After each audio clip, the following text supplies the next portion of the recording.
Judul chapter 1092 merujuk kepada Bartolomeu Kuma yang sedang mengamuk dan melakukan penyerangan secara besar-besaran di tanah suci Marizoa. Baik, tanpa berlama-lama lagi, mari kita lanjut berlayar. One Piece chapter 1092 dimulai dengan menampilkan sebuah cover request dari pembaca bernama Katame, di mana pada cover request ini diperlihatkan Jinbe sedang berenang dengan beberapa ikan remora yang menempel di tubuhnya. Kita bisa menyaksikan ikan-ikan tersebut sangat tertarik dengan kehadiran kesatria laut Jinbe. Cover request yang cukup menarik. Masuk ke cerita utama chapter 1092, halaman pertama menampilkan sebuah insiden ledakan yang terjadi di tanah suci Marizoa, di mana pada chapter ini kita mengetahui Kuma telah mencapai tanah suci Marizoa dan melakukan beberapa kehancuran dan ledakan di tanah suci tersebut. Pada halaman pertama, kita bisa melihat Kuma sedang bertarung melawan para penjaga kastil Pangea yang berusaha menangkap dirinya dengan menggunakan sebuah rantai yang melilit seluruh tubuh Kuma. Namun melihat para penjaga berhasil menangkap sekaligus mengepung dirinya, Kuma kemudian mengeluarkan jurus dengan nama Ursus Shock, sebuah gelembung raksasa berbentuk tangan Nikyu, meledak di tanah suci Marizoa, menghasilkan ledakan besar. Ledakan yang memusnahkan para penjaga kastil Pangea. Kita kemudian bisa menyaksikan kehancuran yang terjadi di tanah suci Marizoa setelah Kuma menggunakan kekuatan Ursus Shock. Saat Kuma yang sedang terengah-engah dan terluka setelah menggunakan jurusnya, kemudian kita diperlihatkan kedatangan seseorang yang sangat kuat. Dia adalah Fleet Admiral Akainu yang diperintahkan langsung oleh Tenryubito untuk menangkap Bartolomeu Kuma. Kemudian kita diperlihatkan Akainu berdiri di hadapan Kuma dan bertanya kepada Kuma apa yang dia lakukan di tempat itu sebagai seorang boneka tanpa kesadaran.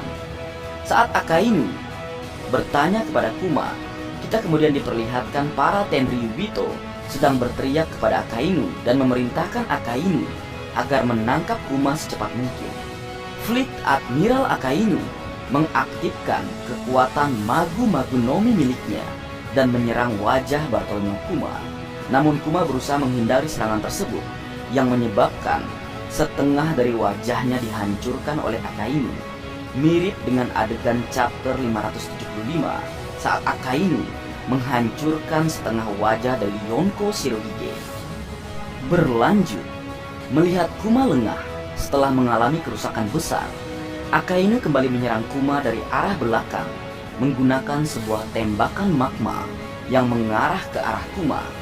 Kemudian kita bisa melihat salah satu kaki Kuma meleleh setelah terkena kekuatan magma Fleet Admiral Akainu.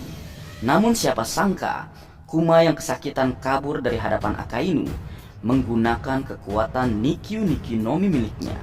Lalu kita diperlihatkan Akainu sangat marah setelah Kuma berhasil kabur dari dirinya, dan kemudian kita diperlihatkan sebuah kilas balik antara Akainu saat bertemu Jawal Ribani di dunia baru, tepatnya pada chapter 595, di mana diperlihatkan Jawal Ribani sangat marah kepada Akainu dan pemerintah dunia atas apa yang menimpa Kuma atau ayahnya. Namun Akainu mengatakan kepada Jawal Ribani jika Kuma yang bersedia sendiri untuk melakukan modifikasi tersebut. Lalu kita diperlihatkan adegan Akainu melihat ke arah langit. Sebelum berlanjut, marga anime berspekulasi jika di masa lalu Fleet Admiral Akainu mungkin memiliki hubungan dengan Kuma, di mana hubungan tersebut berakhir dengan perselisihan. Itulah sebabnya Akainu diperlihatkan turun langsung untuk menghadapi Kuma yang memberontak. Walaupun kita tahu jika Admiral Green Bull bisa saja diperintahkan oleh Akainu untuk menangkap Bartolomeu Kuma. Ini juga diperjelas dengan kilas balik Jawal Ribani yang marah kepada Akainu. Mungkinkah bergabungnya Kuma ke pasukan revolusioner yang membuat Akainu sangat tidak suka dengan Monkey D. Dragon, seperti yang kita lihat di Marineford saat Akainu selalu berusaha mengincar atau berusaha membunuh Luffy. Menarik untuk ditunggu.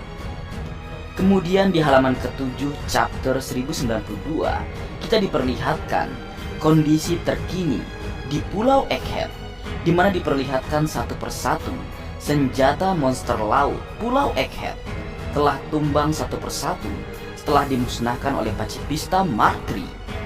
Kita juga diperlihatkan beberapa kapal perang angkatan laut juga telah berhasil dihancurkan. Lalu adegan diperlihatkan para perwira elit angkatan laut telah menduduki kota Egghead. Kita bisa menyaksikan angkatan laut dengan jumlah yang banyak atau besar sudah memasuki Pulau Egghead. Lalu adegan kembali berpindah ke tempat lain, tepatnya di Labo Fest, memperlihatkan lanjutan pertarungan Yonko Mugiwara no Luffy melawan Admiral Kizaru. Pada chapter kali ini kita diperlihatkan Luffy menggunakan gear keempat Snakeman menyerang Admiral Kizaru menggunakan rentetan pukulan gear keempat Snakeman. Kita menyaksikan Luffy memukul Kizaru dengan membabi buta, namun Kizaru dengan kedua tangan cahayanya menahan setiap pukulan gear keempat Snakeman milik Luffy dengan sangat mudah. Kemudian kita diperlihatkan Admiral Kizaru terbang ke atas langit menjauh dari Pulau Egghead. Lalu Kizaru berkata kepada Luffy, "Kamu sangat tangguh untuk dilawan, seperti yang diharapkan dari seseorang yang telah mengalahkan Kaido," ucapnya. Kemudian Kizaru kembali berkata dengan mengatakan, "Kecepatan adalah kekuatan." Dan Kizaru diperlihatkan mengubah tubuhnya menjadi cahaya dan terbang kembali ke arah Luffy dengan kecepatan yang sangat luar biasa. Kemudian dia menendang Luffy dengan tendangan yang sangat kuat, yang menyebabkan Luffy terhempas jauh ke arah Vega Force 01, yang menyebabkan Vega Force 01 hancur terbelah dua. Kemudian Luffy menabrak penghalang Facilep yang menghasilkan ledakan yang sangat besar. Melihat Luffy yang dikalahkan meledak setelah ditendang Kizaru, kita kemudian diperlihatkan Franky, Jewelry Bunny dan Lilith berhasil keluar dari Vega Force 01 terlebih dahulu sebelum Vega Force 01 meledak. Kemudian kita diperlihatkan kilas balik singkat antara Admiral Kizaru dengan Dr. Vegapunk saat Dr. Vegapunk memperkenalkan kepada Admiral Kizaru Vega Force 01 buatannya. Sebelum berlanjut, Marga Anime ingin membahas kekuatan cahaya milik Admiral Kizaru. Seperti yang kita saksikan di chapter 1092, Admiral Kizaru diperlihatkan dengan mudah menahan rentetan pukulan gear keempat mode Snakeman milik Luffy, di mana hal ini merupakan prestasi yang sangat hebat. Berhubung Luffy saat sekarang ini merupakan seorang Yonko, dan Admiral Kizaru bisa mengimbangi bentuk gear keempat Luffy. Kemudian berlanjut saat Kizaru berkata, "Kecepatan adalah kekuatan."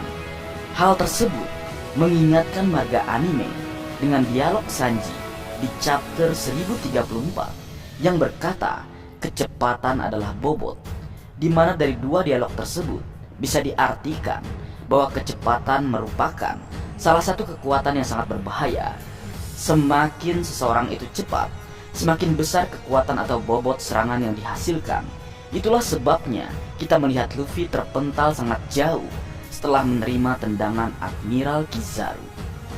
Berlanjut, setelah melihat Luffy dan Vega Force 01 meledak, kita diperlihatkan Franky dan Jewelry Bunny sangat marah kepada Admiral Kizaru atas apa yang dia lakukan. Kemudian Jewelry Bunny menyerang Kizaru menggunakan kemampuan buah iblis miliknya. Namun Kizaru dengan sangat mudah menghindari serangan tersebut dan menendang Jewelry Bunny, sehingga Bunny terlempar dan menabrak penghalang Facilep. Melihat Luffy dan Jewelry Bunny dikalahkan, Franky kemudian mencoba menyerang Admiral Kizaru dengan laser beam. Namun secara tiba-tiba Kizaru menghilang di hadapan Franky dan Lilith. Kemudian kita diperlihatkan Franky berusaha menghubungi Dr. Vegapunk dan mengatakan bahwa Kizaru menuju ke arah sana. Kemudian kita diperlihatkan kondisi terkini di Labo Fest, di mana tampaknya Dr. Vegapunk telah berhasil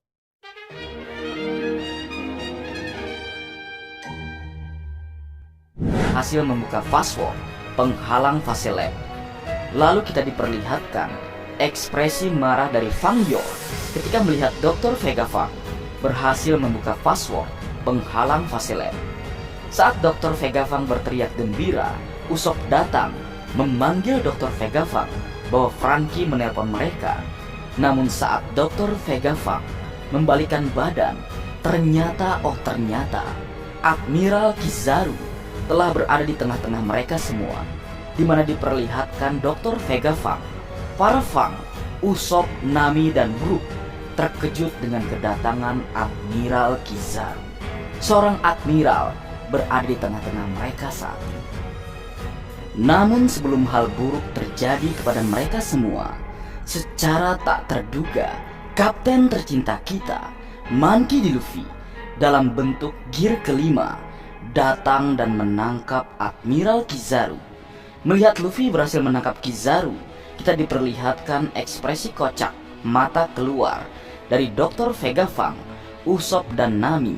Melihat Luffy dalam bentuk raksasa berhasil menangkap Admiral Kizaru, mirip dengan adegan saat Luffy menangkap Kaido di chapter 1044. Kemudian kita diperlihatkan ekspresi pucat Kizaru melihat bentuk gear kelima Luffy, dan Kizaru berkata, "Akhirnya kau menggunakannya." Dan Luffy mengatakan bahwa akibat serangan dari Kizaru, dia terlempar jauh dan hampir mati karena ulah Kizaru. Lalu kita diperlihatkan detak jantung gear kelima Luffy berbunyi, dum dut dada, dum dut dada. Kemudian di panel akhir sebelum penutup chapter 1092, kita diperlihatkan robot kuno yang telah tertidur ratusan tahun terbangun setelah mendengar suara jantung dari gear kelima Luffy. Wadidaw, sangat luar biasa.